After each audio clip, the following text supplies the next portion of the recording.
Assalamualaikum warahmatullahi wabarakatuh. Dan ini adalah kisah mayat wanita diperkosa penggali kubur di zaman Rasulullah Sallallahu Alaihi Wasallam. Di zaman Nabi Muhammad Sallallahu Alaihi Wasallam, hiduplah seorang pria penggali kubur. Pria itu sudah lama 7 tahun berprofesi sebagai tukang penggali kubur. Setiap ada seorang muslim yang wafat, pria itu selalu membuatkan lubang kubur untuk tempat pemakaman jenazah baru. Entah sudah berapa banyak, pria itu mencangkuli tanah dan membuat lubang kubur setiap tahunnya. Yang pasti, bila ada kabar ada seorang yang meninggal dunia, dia sudah terbiasa untuk bersiap menggali lubang-lubang pemakaman baru. Suatu ketika, terdengar kabar ada seorang wanita Ansor yang wafat. Pria penggali kubur itu lantas membuatkannya sebuah lubang kubur untuk pemakaman jenazah wanita itu. Setelah pemakaman wanita Ansar telah selesai, pria penggali kubur itu kemudian malah membongkar makam wanita Ansar dan menelanjanginya. Saat itulah setan telah berhasil membujuk dan menyuruh keburukan kepada pria penggali kubur untuk menyetubuhi mayat wanita itu. Kemudian timbullah nafsu syahwat si pria penggali kubur. Ia lalu mencopot pakaiannya dan kemudian memperkosa mayat wanita Ansar itu.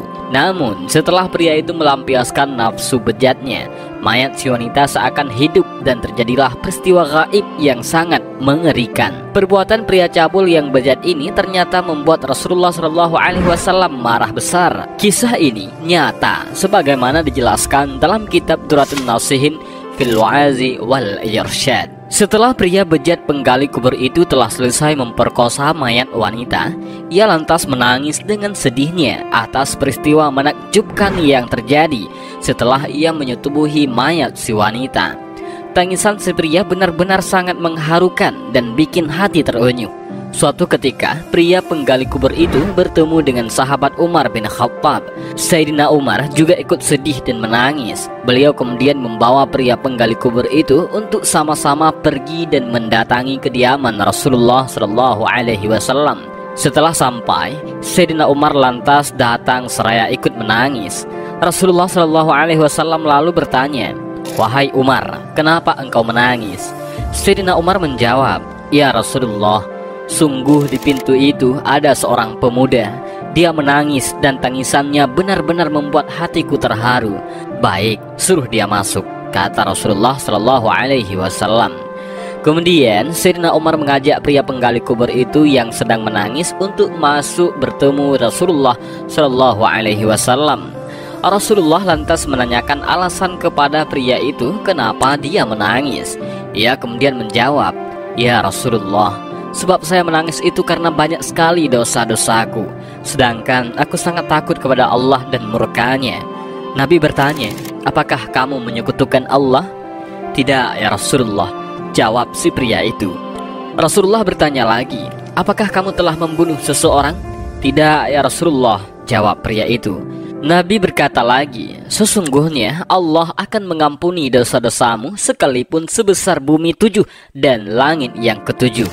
Si pria berkata lagi, "Ya Rasul, dosa-dosaku itu lebih besar daripada langit 7 ataupun gunung-gunung yang terpencar." Nabi bertanya, "Apakah dosamu itu lebih besar dari Al-Qudsi?" Si pria itu menjawab, "Dosaku lebih besar dari itu ya Rasulullah."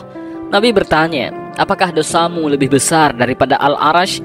Si pria itu menjawab, "Dosaku lebih besar dari itu ya Rasulullah." Nabi masih bertanya lagi, "Apakah dosamu lebih besar dari ampunan dan rahmat Allah?" Si pria itu menjawab, "Allah lah yang maha besar dan maha agung." Nabi berkata, "Beritahulah aku apa sebenarnya dosamu itu." "Aku malu ya Rasulullah, aku malu," jawab si pria itu. "Jangan malu kepada aku, kasih tahu apa sebenarnya dosamu itu," kata Rasulullah SAW. Kemudian pria penggali kubur menjelaskan kronologi kisahnya. "Ya Rasulullah, saya ini adalah seorang penggali kubur dan sudah bekerja selama 7 tahun. Suatu waktu ada wanita dari kaum Ansar yang meninggal dunia. Setelah dikubur, saya lubangi kuburannya dan saya telanjangi dari kain kafannya. Saat itu aku telah dikuasai setan ya Rasulullah. Lalu aku setubuhi mayat wanita itu. Namun secara tiba-tiba wanita itu berkata, 'Apakah kamu tidak malu kepada catatan Allah di hari kiamat kelak?' Allah memancangkan kursinya untuk memberi keadilan, kamu telah membiarkan aku telanjang pula di tengah-tengah rintihan tangisan orang-orang mati. Kamu tega membiarkan aku menghadapi Allah dalam kondisi junub. Mendengar penjelasan perilaku bejat sepria penggali kubur itu, Rasulullah SAW lantas naik pitam. Beliau merasa marah dan langsung berkata kepada pria itu, "Wahai pendurhaka, pergilah kamu dariku. Balasanmu adalah neraka." Mendengar jawaban Rasulullah SAW itu, si pria penggali kubur seraya bertambah kesedihannya. Ia sangat sedih dikala kelak dimasukkan Allah ke dalam neraka. Benar-benar tidak disangka. Mewujudkan nafsu dan kenikmatan sesaat ternyata telah membuatnya buta menempuh jalan dosa dan azab yang pedih. Pria itu lantas pergi meninggalkan Nabi, lalu pergi ke gurun pasir seraya menangis sedih. Tangisan penyesalan dan kesedihan pria itu lantas membuatnya tidak makan, tidak minum, dan tidak bisa tidur selama 7 hari. Sewaktu-waktu tubuhnya kian melemas. Dia kemudian berubah dan menyungkurkan wajahnya bersujud di suatu tempat. Ia lantas berkata seraya berdoa, "Ya Allah, ya Tuhanku, aku adalah hamba-Mu yang penuh dosa dan kesalahan. Aku sudah datang ke pintu Rasul-Mu agar beliau mau memberi pertolongan kepadaku di sisi-Mu. Maka ketika didengar begitu besarnya kesalahanku, beliau usir aku dari pintunya dan beliau enyahkan aku dari sisinya. Hari ini, ya Allah, hari ini ya Allah, aku datang ke pintu-Mu ya Allah, karena Engkau adalah Tuhan yang Maha Pengasih kepada hamba-Mu. Harapanku hanya tinggal kepadamu ya Allah. Jika tidak, maka silahkanlah kirimkan api dari sisimu dan bakarlah aku dengan api itu selagi masa di dunia sebelum Engkau bakar aku di akhiratmu ya Allah." Setelah mendengar doa dan taubat sungguh-sungguh dari pria penggali kubur, Allah Subhanahu wa Ta'ala kemudian mengutus malaikat Jibril untuk mendatangi Nabi Muhammad SAW. Malaikat berkata, "Wahai Rasulullah, sesungguhnya Allah mengirimkan salam untukmu." Rasul menjawab, "Dialah kedamaian, darinya kedamaian, dan kepadanya kedamaian akan kembali." Malaikat berkata, "Ya Rasulullah, Allah bertanya kepadamu, apakah engkau telah menciptakan hamba-hambaku?" Rasul menjawab, "Dialah Allah yang telah menciptakan aku dan mereka."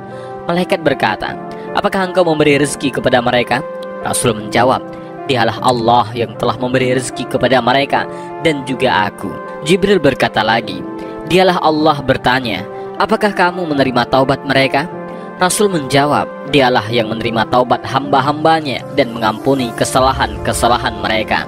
Jibril berkata, "Allah Subhanahu wa Ta'ala berfirman kepadamu, telah aku kirim kepadamu seseorang di antara hamba-hambaku, dan dia telah mengakui salah satu dosanya, tapi kamu malah berpaling darinya dengan sangat, hanya sebab satu dosa saja. Maka betapa jadinya dengan kondisi orang-orang berdosa kelak manakala mereka datang dengan memikul dosa-dosa bahagian gunung-gunung yang besar. Kamu adalah utusanku, aku utus kamu sebagai rahmat semua alam. Maka jadilah kamu orang yang penyayang terhadap orang-orang yang beriman dan memberi pertolongan kepada mereka yang berdosa, dan maafkanlah keterlanjuran hamba-hambaku. Sungguh aku benar-benar mengampuni dosanya." Mendengar firman Allah Subhanahu wa Ta'ala yang dibawa malaikat Jibril, Nabi Muhammad SAW kemudian mengirimkan beberapa utusan dari para sahabat untuk mencari pria penggali kubur. Rasulullah mengutus para sahabatnya untuk menyampaikan berita gembira tentang ampunan Allah atas dosa-dosa si pria penggali kubur. Kemudian berangkatlah para sahabat untuk mencari pria penggali kubur itu. Akhirnya pria penggali kubur itu berhasil ditemukan. Disampaikanlah kepadanya sebuah kabar gembira tentang kemaafan dan ampunan dari Allah Subhanahu wa Ta'ala. Betapa senang dan bahagianya pria penggali kubur itu mendengar kabar itu. Kemudian para sahabat membawa pria penggali kubur itu untuk pergi menghadap Rasulullah SAW. Setelah sampai di kediaman Rasulullah, mereka para sahabat dan pria penggali kubur menjumpai Rasulullah tengah mengerjakan ibadah salat maghrib. Mereka kemudian ikut salat dan menjadi makmum di belakang Rasulullah SAW. Namun ketika Rasulullah membaca surat Al-Fatihah dan dilanjut membaca surat Al-Hakumut Takasur yang artinya bermegah-megah telah melelaikanmu, lalu sampailah pada kata hatta zurtumul maqabir yang artinya sampai kamu masuk kubur, maka tiba-tiba menjeritlah si pria penggali kubur itu sekeras-kerasnya. Kemudian pria itu akhirnya terjatuh ke lantai. Dan ketika Rasulullah dan para sahabat telah selesai mengerjakan ibadah salat maghrib, mereka kemudian mendapati pria itu telah meninggal dunia. Inna lillahi wa inna ilaihi raji'un. Dan begitulah kisah taubatnya para pendosa yang sangat luar biasa. Allah Subhanahu wa ta'ala telah mengampuni dosa-dosa pria itu karena telah sungguh-sungguh bertobat dan menyesali semua perbuatan dosanya. Sebesar apapun dosa seorang hamba, pasti akan diampuni oleh Allah Subhanahu wa ta'ala, asalkan dia bersungguh-sungguh ingin kembali untuk bertobat kepadanya, karena hanyalah Allah yang Maha Pengampun, Maha Pengasih, dan Maha Penyayang. Dan demikianlah video ini, mudah-mudahan ada manfaat bagi kita semua. Amin ya rabbal alamin.